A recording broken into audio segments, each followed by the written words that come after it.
come out, and I spoke in reference to Netflix. That we had to I was asking folks to stand with us as we boycott Netflix for gender bias and color bias. Correct. And we were fighting for equality. And then I found out that I had become donkey of the day. Yes. By Leonard. Right. Leonard. Right. Leonard. Gotta call you by your name, baby, because Leonard. Okay, baby, he's getting real special. Leonard. And what happens is when you're basing off of what you're assuming, and then you give me a title of donkey of the day. Is your mother still alive? Yes, ma'am. And you're from what city in South Carolina? Moncks Corner, South Carolina. Moncks Corner. And if I was to call your mother or your grandmother, could they tell me stories of inequality that they had to deal with? Absolutely. So would your mother be a donkey? Leonard, I need you to explain how you gave me the title because you're not explaining it. You're going off of what I assume. But because you're on that microphone, and when we open up these microphones, we know just how powerful our voices can be, don't we, Angela? Yes, we do. And we know that what we say can become law. Correct, Lenore? Leonard. So when we do that, we must then explain it to our community because we know how poisonous it can be when we put things out, but we can't back it up.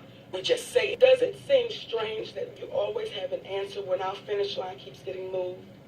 When our finish line keeps getting moved? When our finish line keeps getting moved. When I say, name me one black female comedian that's got the $1 million payday, I'm waiting to hear the answer. Leonard. See, Monique, we've grown up watching you.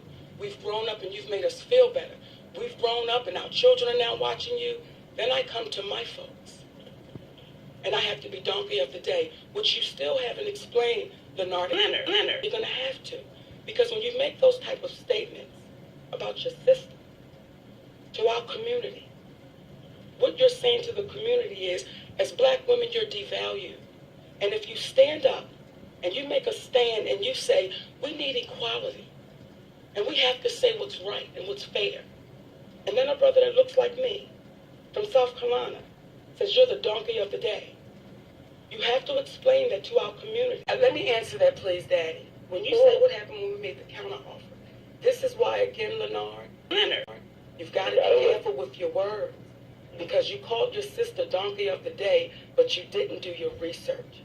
And you pulled that poison out into our community without fully doing your research. See, what we're going to do right now is, and what I'm not going to do with you, now you want to play a tit for tat. And what you're saying is, a black woman's resume don't matter. For full disclosure, please, there are definitely people that I know that have worked with you on the Ebony shoot. Yes. And I've heard things, what they've told me personally, people that were in the room. Say their names.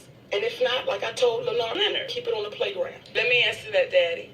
What I said was, if I'm considered a legend, like my brothers, then why would I get what legends get? Because that is exactly what I said. Because their resume recently is better. You can just prove it on paper. We're going to listen, Leonard.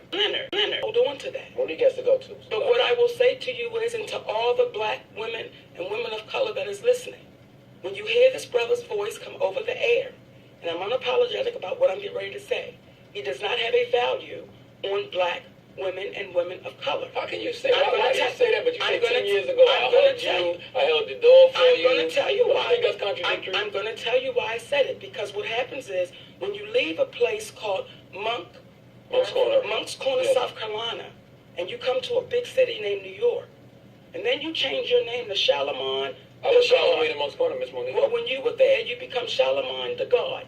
Now, I don't know if you took the same principles that your mama and your grandmama gave you in Moncks Corner and you brought it to Manhattan, New York. Because the brother I did meet on that elevator, I met a brother that was full of principle.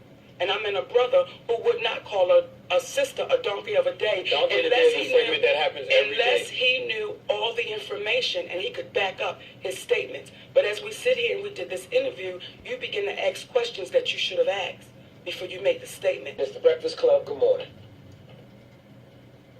Eddie, thank you so much, my sweet baby, for having us. Why do you keep thinking that?